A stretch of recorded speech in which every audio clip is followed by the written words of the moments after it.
recording. Amazing. I'm going to tell you a story about, I've definitely made a lot of plant mess ups. You know, a lot of people come to me and ask for advice, but I've definitely made a lot of mistakes. And I'm about to just share my most atrocious plant mistake. I was warming up quiches in my oven. And at the time I had a lot of plants in my kitchen. And I forgot to take the paper lining off of the quiche before I put it in the oven. And they caught on fire in the oven. I was immediately panicking. So I took the quiches out and I'm like, oh my gosh, how do I get this fire out? And the plants in the kitchen at the time got caught in that fire, and I've definitely lost some plants in that fiasco. My name is Ina Tubilleja. I am the chief of staff at Farm.One, and I am a crazy plant lady. This one here, this is a dragon fruit plant. If I put it in a bigger pot, it'll actually bear some fruit. The spikes are like the little, the spikes on the cactus, on this cactus are really soft. So it actually feels like hair. In my apartment, I actually call this place Ina's Eden. That is my Wi-Fi name. So it's solidified that this is Ina's Eden just by my Wi-Fi name. But there's 149 plants here in my apartment. And a typical day for me is I get up in the morning and I just kind of do a scan around, see is anyone looking upset? Is anyone looking like they're having a tough time? And then I fill up the watering can, and as my coffee is brewing, then I'll give all of the plants that need some watering their hydration. Watering doesn't take that long. You know, I get a lot of questions. Oh my gosh, it must take so long to water 149 plants. But you don't need to water them every day. You just feel the soil, see if it's dry, and if it is, then you give it a little bit of water. It doesn't have to be a grand thing every single day. I always check up on my plants just to see if there's any signs of damage, because usually if there's damage, that's a sign for something that's a larger problem. So that's typically what a day looks like. If there are any plants that have problems, I usually quarantine them and put them to the side so that they don't impact the plants around them. Like a little kid that doesn't like their food to touch, I don't like my plants to touch, because just to make sure that there aren't any, they're not transferring their problems to the plant, to their plant neighbor. And then on the weekends is when I'll really take a Saturday morning and I'll do any repotting that needs to be done. I'll treat any of the plants that are showing signs of pests. And sometimes I give my plants a shower, like this huge monstera that's behind me. It loves to be in the shower. So I'll, stick it in the bathtub and let the water run for a little while. And it feels like, a small trip to the rainforest. There's no criteria of how I choose my plants. It really is a collection. So you build your collection as you find things. I can't say that I want this plant right now because I'm never going to find it and I'm going to be searching endlessly for a specific plant. So I just visit plant shops. There's a couple not too far from me and I'll just see what they have. So I'll probably stop by once a month and just take a look at what they have. I'm currently on a plant pause though because I'm going to be moving soon. So I committed to myself to not get any new plants until I'm in my new place. I like to visit Plantshed a lot because they have beautiful pots. They always have a changing selection of the plants that they have. And they're always great to talk to if you need any plant advice. Sometimes I'll even share, there's this one plant that I have that's really not doing well, and they'll give me some tips on what to look out for. So Plantshed is a really great spot. And then right around the corner from there actually is another place called Green Fingers Market. And I got a lot of really rare plants, and the person that owns the shop is so friendly. It happens to be like a vintage thrift store and a plant store at the same time. So there's a lot of things that you can find in there, that hidden treasures that you wouldn't expect. This is very similar to the String of Pearls by the window. This one is called String of Bananas instead though, very obviously because the leaves are shaped like little bananas. This is also one closely related to String of Dolphins. I think people should have plants in their apartment because it adds life. It brings energy. It releases oxygen, and then you learn how to care and nurture for something that has a life of its own. And you also learn the power of regeneration, the full cycle of a plant from its seed to its full maturity.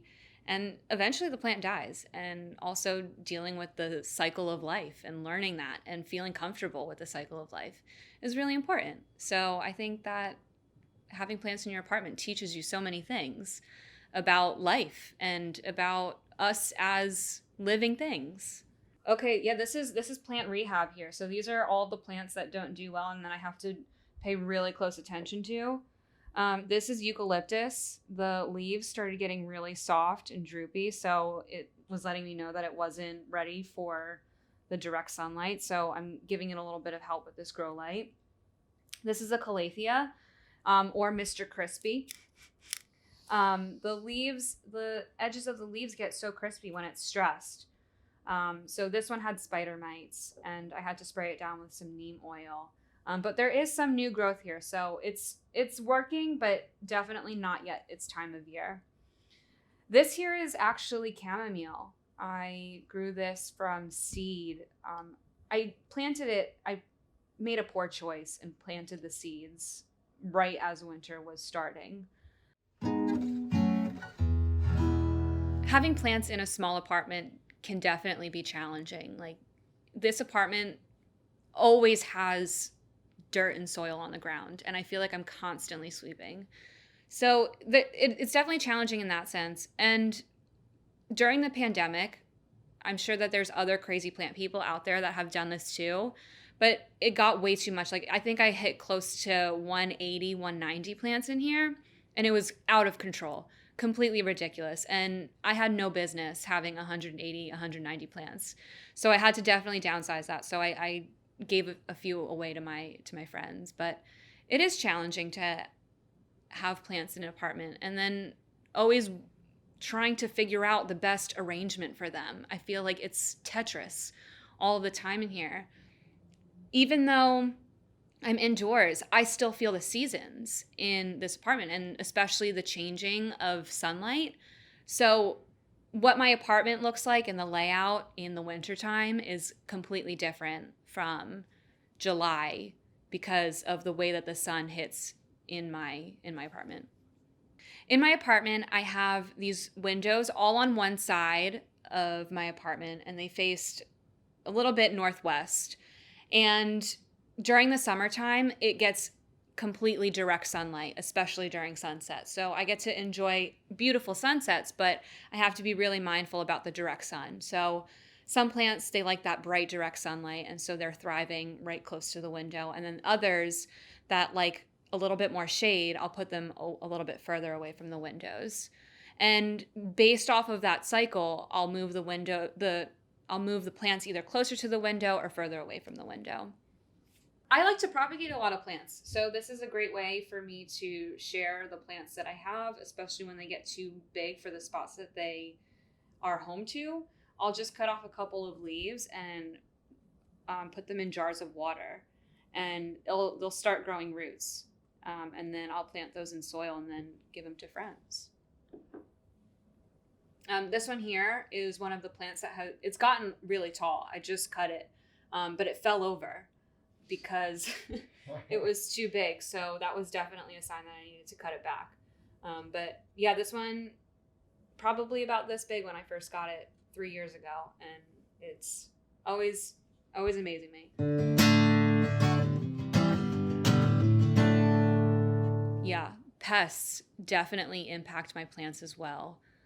One mistake that I made that was really critical is I had brought in a huge palm tree into my apartment. I have pretty tall ceilings in here, and I didn't quarantine it before I brought it in with the other plants. And unfortunately, it had spider mites on the plant, and it infected so many of my other plants around it. So not quarantining my plants straight from the plant store was one mistake that I had. I think that the first time I saw the spider mites, I didn't know that it was spider mites, and I just threw the plant out. But after learning more about different kinds of houseplant pests and how to manage them. After that process, I learned that even if a plant is showing signs of stress, you don't have to throw out the plant. You don't have to completely purge it. For plants, I will treat them with either neem oil or insecticidal soap. I'll alternate between the two, just like how if I'm sick, I'll alternate between Tylenol and Advil. And I'll spray down the leaves, both the top and the bottom of the leaves. Pests do like to live on the underside, so you have to make sure you get both. And then wiping them down as well. It's like when your pores get clogged, you want to clean them off. So I always wipe down the tops of my leaves as well so that they really have their full rate of photosynthesis. This one here is called a watch chain plant because the leaves look like an actual watch chain. This is really easy to propagate or to duplicate. You can tear off some of the leaves, and if I were to plant this into soil, it would regrow. Behind here, this is actually a golden barrel cactus, and this one I had got from a plant shop in New York, and I carried it like a baby from the city on the ferry. My biceps are actually sore from that one. That one's a lot heavier than it looks. This one here is a Sigonium. I really like leaves or plants with pink on them, so the pink hue is really fascinating for me. This is my Christmas cactus. So every Christmas, or around Christmas time, it blooms beautiful magenta red flowers. So it's another way to welcome the holiday season. This here is a dogtail cactus. It gets its name because it looks like a whole bunch of tails hanging out, but definitely really wild. I have to be really careful where I place this because these poke my eyes. This poked my eye one time. This one here, this one behind here, this is my string of pearls. I struggled with string of pearls when I first got them. Definitely kept it in a spot that didn't get enough sunlight, so it's got the prime sunlight spot now. And same with all of these other plants. These are all trailing plants, so I'm really excited to see them start hanging down. This one here, this is an umbrella tree. I got this from a friend. It was about this big, and he had given it to me across the table of a coffee shop. And I love sending him pictures because I like to show him the progress of how tall it's gotten. It's probably 4 feet now, I would say. Yeah. But yeah, just started out as a little baby like this. My plant journey actually comes from a really personal place. So about 4 years ago, I was having a lot of difficulty getting up in the morning. I didn't know at the time that it was depression, but it was definitely exhibiting all those signs. Like I wasn't excited about things that I usually was. I was going through a really tough time, and someone had gifted me a little herb box. It was sage, rosemary, parsley, cilantro, super simple. And I was like, okay, I'm going to try to grow this.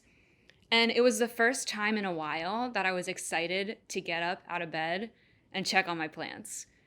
And I had gotten advice a long time ago that you have to follow things that give you energy. And so I had to take really big note of that. I was going through such a hard time in my life. And this is something that gets me excited to get out of bed. And so I kept following that. And it started from 4 plants, and now we have this. This one here is another one of my vining plants that I really love. I'm actually just going to take it out of the pot so you can see that it's actually almost as tall as me now. But this is definitely, I sometimes cut the vines if they get too long, but I try to see how long is too long. I try to wait as long as possible. This plant here, one of my friends had given this to me as a cutting, and it was probably about 3.5 feet, and I cut it into a whole bunch of different pieces, but she also gave this to me across a coffee table in a cafe.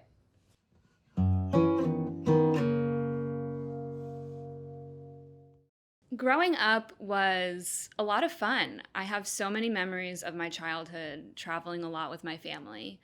I'm the youngest of 3 siblings. I have an older brother and an older sister. And my 2 parents were from the Philippines, so a lot of our trips were back home to the Philippines. My extended family, a lot of them still live there, so almost once a year we would go back and visit. I have so many memories of being on the beaches in the Philippines also. That's where a lot of my passion for nature came from. And we were always spending minimum 3 hours around a table. Like when I close my eyes and thinking about a family meal, I hear so many cackles. I just hear my aunts laughing like hyenas and everyone almost teary-eyed from all the laughs. And the meal almost never ends. And for me personally, I have to remove myself from the room to stop eating because we're always just picking family style around the table. My grandfather was a phenomenal cook. I never actually met him because he had died in a really bad accident when I was just a couple months old, but I have so many stories from my family. So he was a really great cook. And one of my aunts, Tita Abel, she took a lot of his recipes and brought them back to life. So she does a lot of the cooking. My mom also, when we weren't in the Philippines at home, she was doing a lot of the cooking. A lot of the ingredients are based off of seafood. So lots of fresh fish. I mean, there's so many different kinds of seafood in that area because it's thousands of islands, You can just go on a boat and fish for the day for your meals. So a lot of fish, a lot of fresh fruit, like the best mangoes that I've ever had. I can't eat mangoes here because the mangoes in the Philippines are so much better. Lots of coconut water. I have so many memories of someone just chopping the top of a coconut off, sticking a straw inside, and then that's our hydration.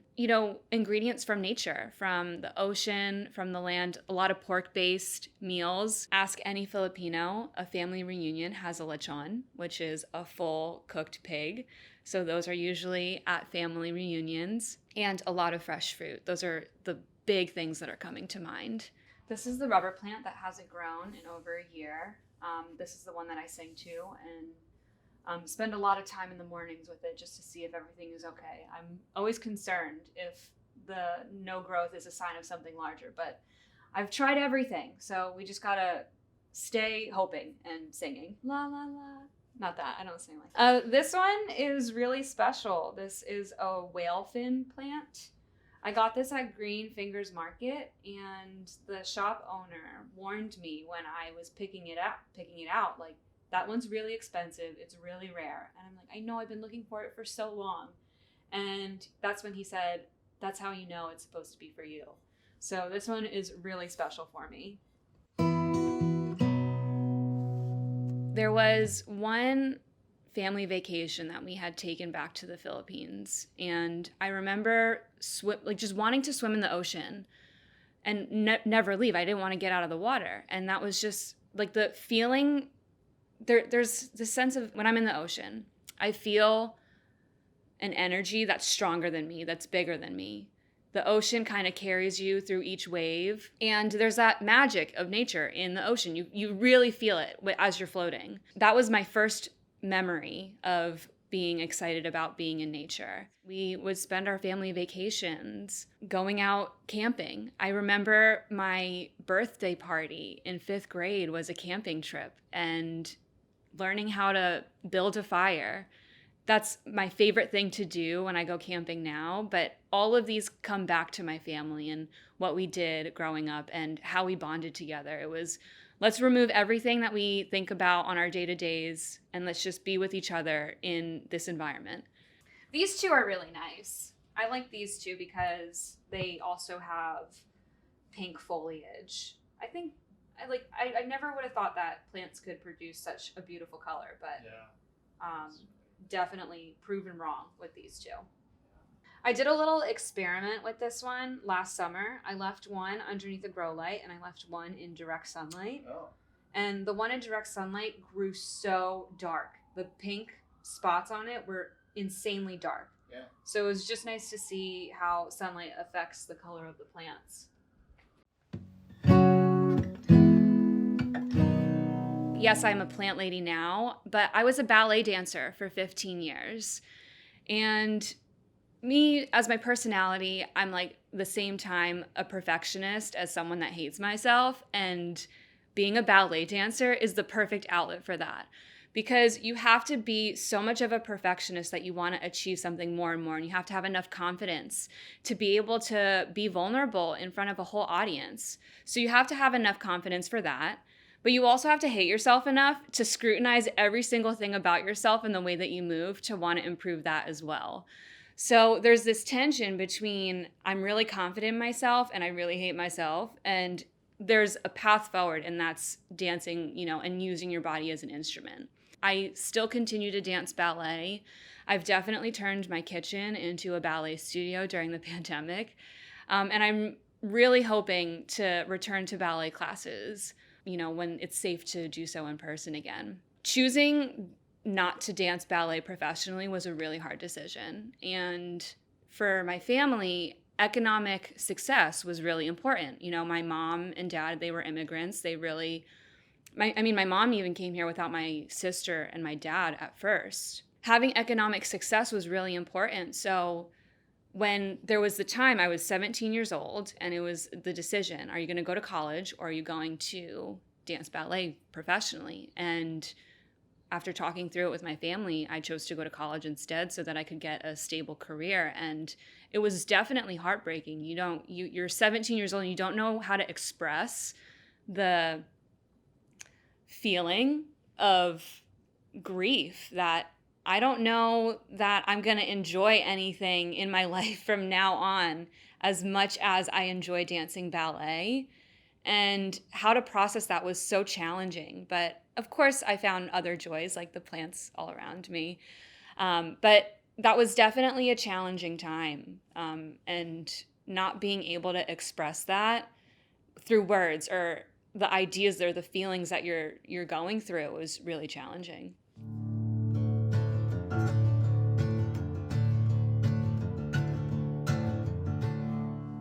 For all my cat parent friends, this is the catnip. It looks a lot like lemon balm. The leaves have a very similar shape. And sometimes I get confused if I'm growing catnip and lemon balm at the same time. And so the thing that helps me is I just give the leaves a little bit of a rub and smell it. Catnip definitely has a different smell than lemon balm. These ones kind of look threatening to me. So that's why I put them all the way in the corner, because I think that these cactuses just look really scary. This one had poked me when I first got it, and it was so painful. I got a really bad cut in my hand. So I have to be really careful about handling this one.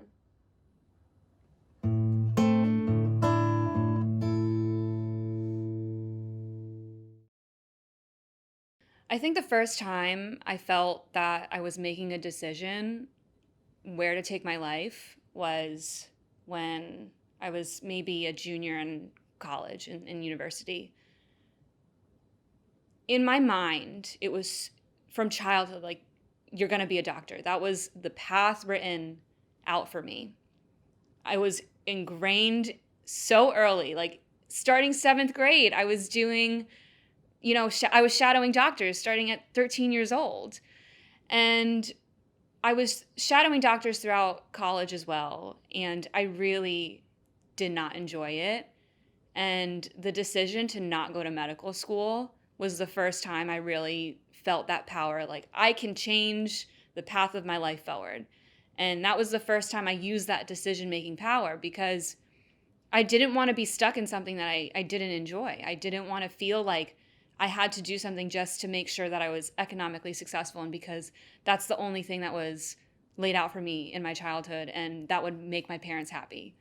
It was really, like, the whole period of starting my career was super messy. I'm going to do whatever I can get and just let's start doing things to figure it out, because all I knew was I didn't want to be a doctor. I didn't know what that meant to, what could I be? I don't know. So there were so many possibilities in front of me. So I just had to start doing something and see what happened. When I was graduating college, at that time, I had an internship at the Innovation Institute at the university that I went to. And there was a lot of projects in the healthcare field. You know, it was not away from healthcare, but let me use skills that I knew that I had. You know, I was really involved as a college student and doing a lot of leadership positions. I was the president of my sorority, so I was like, okay, leading teams, leading outcomes is something that that's one of my strong skills. So I got a job as a project manager at the Innovation Institute. And it was a lot of fun. I got to really develop a lot of skills, like communication skills, like working in a professional environment. I didn't know what that was, you know, just being confident as a career woman, as a professional. Like I really got to develop a lot of those things. And it was really, really not working out for me. Every single day felt like I was solving problems that could have been prevented 10 years ago. Sure. I like looking at this one from up top because you can really see the diameter of the plant and how wide it gets. I think that it just grows like a bush. I tell this story a lot, especially to previous tour guests, about how I landed in the food and agriculture space. I was working on this project for community health and increasing the access to healthcare services, especially in my community in Newark, where I live. And we would have these pop-up clinics in food pantries. So a food pantry would pop up in a high school gym or a church. And we would, at the same time, you know, at a second station, provide healthcare services. And the doctor would say, your blood pressure is really high. I would really try to focus on eating fresh foods. But the food that was available to them at the food pantry were what you typically would expect. Canned foods, non-perishables, things that are easy to donate and distribute. And so there was so much tension in me that I felt like, how could we give advice about eating fresher when that's not what they have access to? So I started really trying to learn more about how does the food system work? How do we get access to fresh food? And that's when I started applying to jobs on Good Food Jobs. It's a job posting board for careers in food and agriculture. And that's when I found the tour guide position at Farm.One.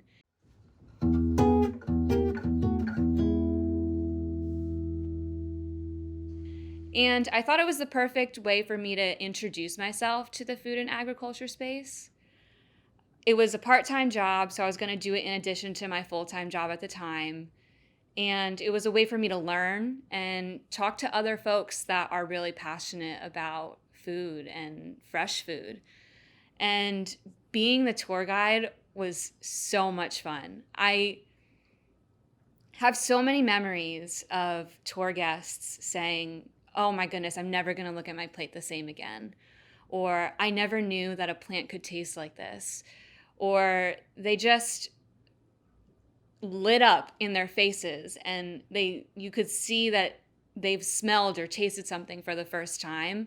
And that was such a rewarding experience. So I knew from then that working with plants, working with food is definitely the route. And, you know, I just had to follow that energy, that excitement that I felt to lead to where I am now.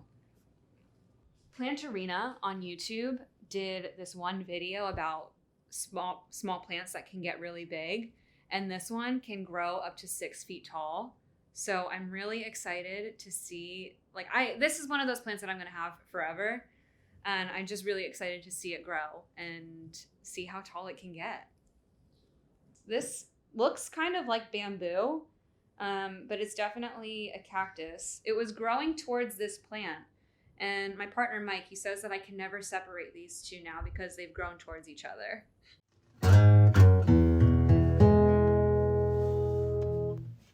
As I'm approaching the farm, I'm walking down the streets of New York. I typically walk from World Trade Center straight to the farm, and it's a lot of concrete, all of these tall buildings around me. Right across the street from our farm is a concrete building with no windows. So that definitely, there's this feeling of there's just a lot of these huge buildings, and you know, I would never expect that there's this jungle underneath all of this concrete. So I walk down the stairs to the farm, and I smell it before I even see it. I can smell all of these aromas and these fragrances that I've never smelt before. I remember the first time I went to the farm for my interview, for the tour guide interview, I couldn't even describe the fragrance because it was so unique.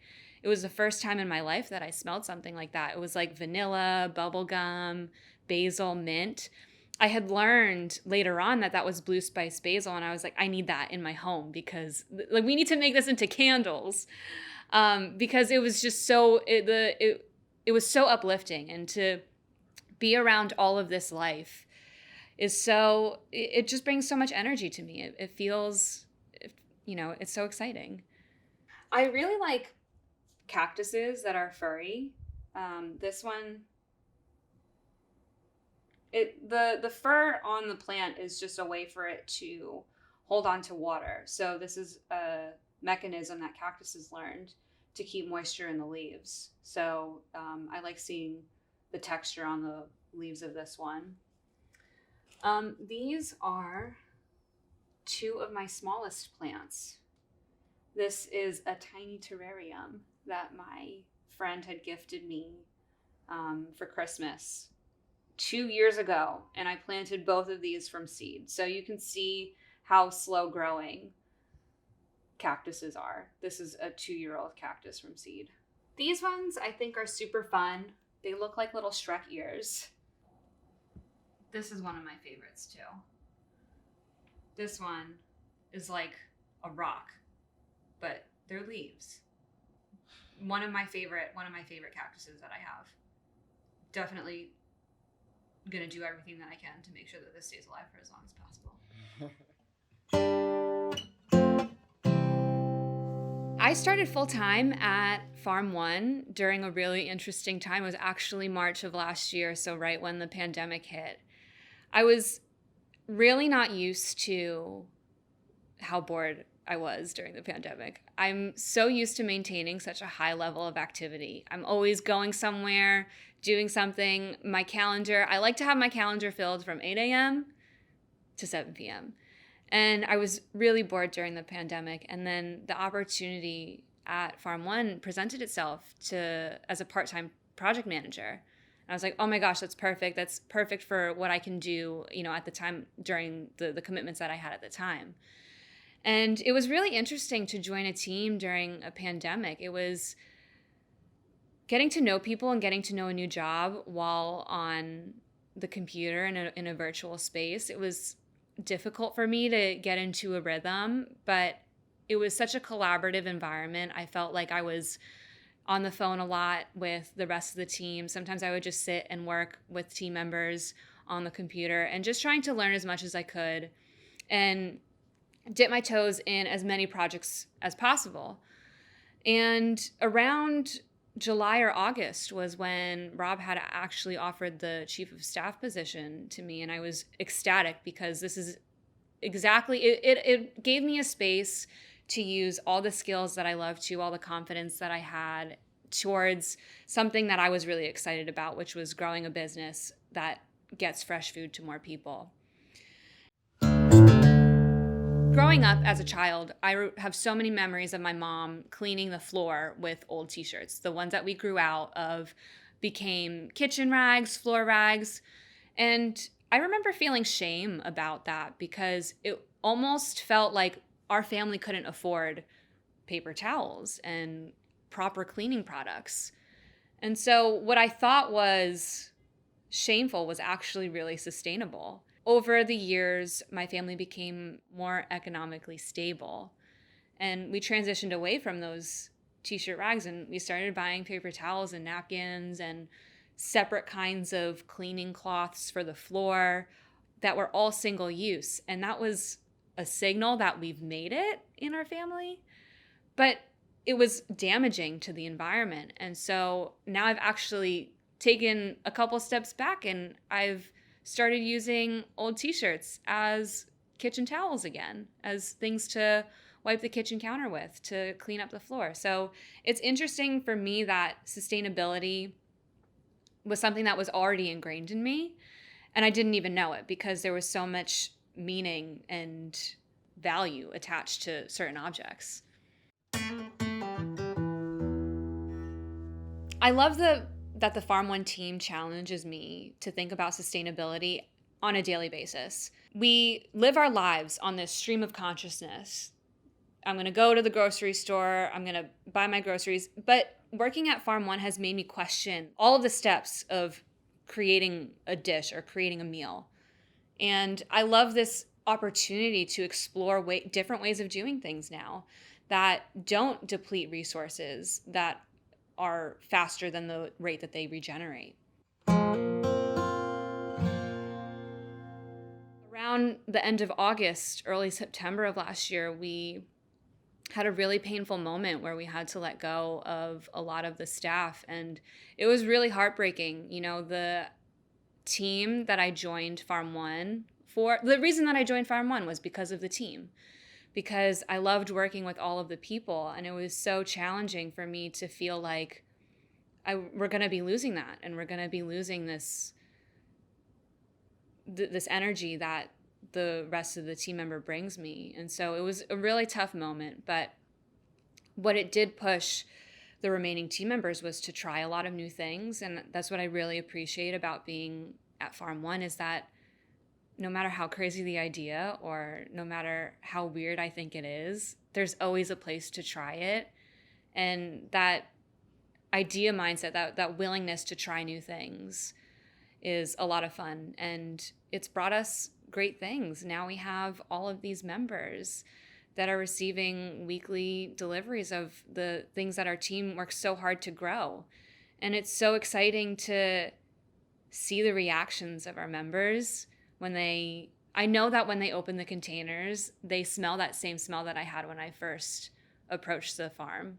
And those fragrances are now in their homes.